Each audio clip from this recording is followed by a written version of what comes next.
మనతోటి కాంగ్రెస్ నేత ఆచార్య గారు జాయిన్ అయ్యారు. ఆయనతో మాట్లాడదాం. ఆచార్య గారు, గుడ్ ఈవినింగ్ అండి. Sir good evening sir. ఏంటి ఆచార్య గారు, కాంగ్రెస్ అగ్రనేత రాహుల్ గాంధీ గారు ఈవీఎంలను బ్లాక్ బాక్సులుగా అభివర్ణించారు. మరి ఈ రోజున తెలంగాణలో మీరు ప్రభుత్వంలో ఉన్నారు. మరి మీరు అంతకుముందు కూడా ఈవీఎంల మిషన్ల ద్వారానే ప్రభుత్వాన్ని స్థాపించారు. మరి కొత్తగా ఈ రోజున ఈవీఎం మిషన్లు ఏదో ఎలాన్ మస్క్ మాట్లాడిన మాటకి భారత ఎన్నికల వ్యవస్థ మీద ఈ రకంగా మాట్లాడటం ఎంతవరకు కరెక్ట్ అని చెప్పి బీజేపీ, బీఆర్ఎస్ ఏంటి మిగతా ఎక్సెప్ట్ కాంగ్రెస్ తప్పితే మిగతా అన్ని రాజకీయ పార్టీలు దీన్ని వ్యతిరేకిస్తున్నాయి. రాహుల్ గాంధీ గారు మాట్లాడిన మాటల్ని ఎలా చూస్తారు మీరు? సార్ 2014లోనే 2014 పార్లమెంట్ ఎన్నికలు అనేది జరిగింది. ఆ రోజు ఉన్నటువంటి విశ్లేషకులు చాలా మంది ఆరోపణలు చేసినటువంటి ఎందుకంటే ఈవీఎం అనేది జరిగినటువంటి ఆంధ్రప్రదేశ్ ఎన్నికలలో కూడా కొన్ని ఎమ్మెల్యేలు వాళ్ళ యొక్క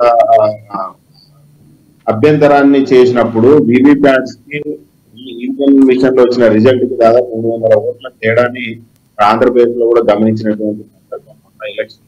కాబట్టి ఇవాళ ఆంధ్రప్రదేశ్ ఎన్నికల్లో ఇవాళ ఈవీఎం ట్యాంపరింగ్ జరిగినాయి అనేది ఒక అపోహనా లేకపోతే నిజమా అనేది అది బహిర్గతం. అంటే దొరకనంత వరకు దొరకన వరకు ఇదే ఆంధ్రప్రదేశ్ లో 2014లో సార్, ఇదే ఆంధ్రప్రదేశ్ లో 2019లో 152 సీట్లు పైగా వచ్చినాయి మరి వైసీపీకి.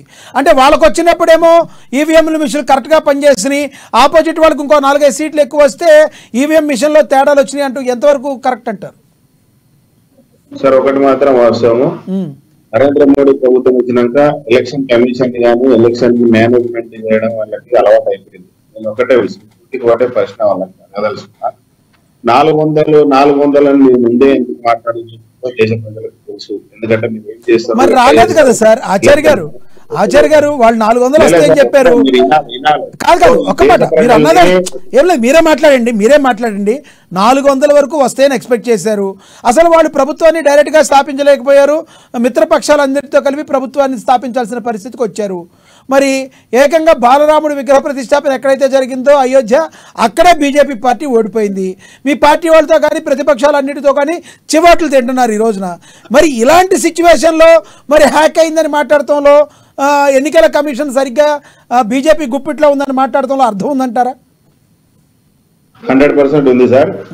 వాళ్ళు 400 అనేది దేశ ప్రజల్ని మభ్యపెట్టడానికి, మీడియాని మేనేజ్ చేయడానికి, వీళ్ళు ఈవీఎం మిషన్లు ఏ విధంగా ట్యాంపరింగ్ చేసారు, ఎక్కడ చేసారు, ఎక్కడ ఉంది వీళ్ళ యొక్క సంస్థ, ఆర్ఎస్ఎస్ లో ఎట్లా వీళ్ళ యొక్క సంస్థ ఉంది, దాంట్లో ఎంతమంది చేస్తున్నారు అనేది 2014 నుంచే విచారణ కొనసాగుతుంది. కాకపోతే వాళ్ళ ప్రభుత్వం వాళ్ళ చేతిలో ఉంది, మీడియా వాళ్ళ చేతిలో ఉంది, నేషనల్ జాతీయ సంస్థలన్నీ వాళ్ళ చేతిలో ఉన్నాయంటే బయటకు రావట్లేదు.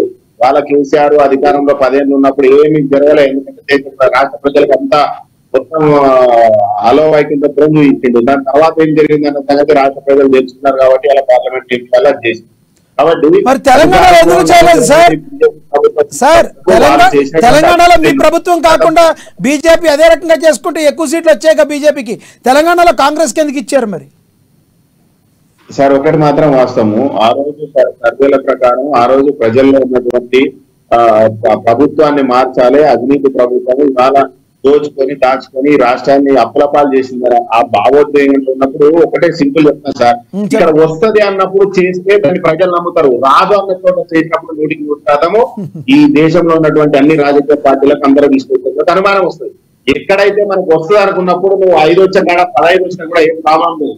కానీ మీరు ఒకటే దేశంలో చూడండి, 200కు దాదాపు 100కు పైగా కేవలం 1000 ఓట్ల మెజార్టీతోనే ఎంపీలు గెలిచడం జరిగింది బీజేపీ. మీరు వస్తది రాదు అంటున్నారు ఆచార్య గారు, ప్లీజ్ మీరు వస్తది రాదు అంటున్నారు కానీ ఏ రాజకీయ పార్టీ మేము ఓడిపోతున్నామని ముందు చెప్తున్నారు?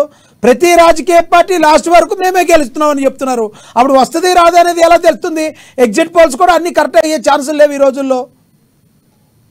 లేదు వాస్తవం, ఎగ్జిట్ పోల్స్ కూడా అందనంత స్ట్రాటజిక్ గా వాళ్ళ ఈ దేశాన్ని ఒకటి మాత్రం వాస్తవం సార్, ఏదైనా గెలిచే చోట వాళ్ళు చేస్తారు 100%. అది వాస్తవం. గతంలో ఇదే వైసీపీ వాళ్ళకి అనుకూలంగా ఉంటే వాళ్ళు చేయాల్సినారు, చేసుకున్నారు. ఇక్కడ కేసీఆర్ అనుకూలంగా ఉన్నారు, ఆ రోజు ఏం చేయాలన్నా చేసినారు. ఇవాళ తెలంగాణలో బీజేపీ వస్తే ప్రజలు నమ్మరు కాబట్టి ఇక్కడ కాంగ్రెస్ ఉంది కాబట్టి ఇక్కడ చేయలేదు కాబట్టి ఆ రోజు అసెంబ్లీ ఎన్నికల్లో చేయలేదు. ఓవరాల్ గా అన్ని పార్టీలకెల్లా కాంగ్రెస్ పార్టీ ఒకటే మంచి పార్టీ అంటారు మీరు. పార్లమెంట్ ఎన్నికలే ఇంపార్టెంట్ వాళ్ళకి, ఎందుకంటే జాతీయ స్థాయిలో బీజేపీ ఏమి కాబట్టి వాళ్ళు పార్లమెంట్ ఎన్నికల్లో వాళ్ళు ఏం చేయాలో అది చేస్తారు. ఫ్రీక్వెన్సీసా దాని సిస్టమ్ ఏముంది, దాని వ్యవస్థ ఏంది, అది సమస్యలన్నీ వాళ్ళే ఉన్నాయి. ఏం చెప్పినా నమ్మరు. కానీ దేశంలో ఒకసారి మార్పు అనేది జరిగినప్పుడు వీళ్ళు చేసిన అవినీతి బయటకు వచ్చే అవకాశాలు ఉంటాయి. కాబట్టి అధికారంలో వీళ్ళు ఉంది, పవర్ వీళ్ళు ఉన్నారు, వీళ్ళ అధికారులంతా వీళ్ళ చెప్పు చేతలు ఉన్నారు కాబట్టి, మీడియా వీళ్ళ చెప్పు చేతలు ఉంది కాబట్టి వీళ్ళు చేసినటువంటి ఏ ప్రక్రియ కూడా బయటకు వచ్చే అవకాశం లేదు. ఎప్పుడైనా ప్రభుత్వం మారినప్పుడు, ఇవాళ తెలంగాణలో ఏం జరిగింది, ప్రభుత్వం మారితే వీళ్ళు చేసిన అవినీతి ఎట్లా బయటపడింది, ఏపీలో ఇప్పుడు ప్రభుత్వం మారడం వల్ల వాళ్ళు చేసినటువంటి ఒక్కొక్కటి ఎట్లా బయటకు వస్తున్నాయి. సేమ్ అదే విధంగా నరేంద్ర మోడీ ప్రభుత్వం బీజేపీ ఇక్కడ భారతదేశంలో ఒకసారి మధ్య దిగినప్పుడే వీళ్ళు చేసినటువంటి అవినీతి బయటకు వచ్చే అవకాశాలు ఉన్నాయి. ఈవీఎం చేసిన ట్యాంపరింగ్ కానీ లేకపోతే ఇంకోటి కానీ ఇప్పుడు వాళ్ళ దొరకలేదు కాబట్టి దొరలా ఉన్నారు. దొరికితే దొంగ అవుతారు. ఆ దొరికే టైం వచ్చినప్పుడు ఆటోమేటిక్ గా దొరుకుతారు. ఇది కేవలం మీరు మాట్లాడిన దానికి క్రాంతి కిరణ్ గారు సమాధానం చెప్తారు. క్రాంతి కిరణ్ గారు ప్లీజ్ కంటిన్యూ.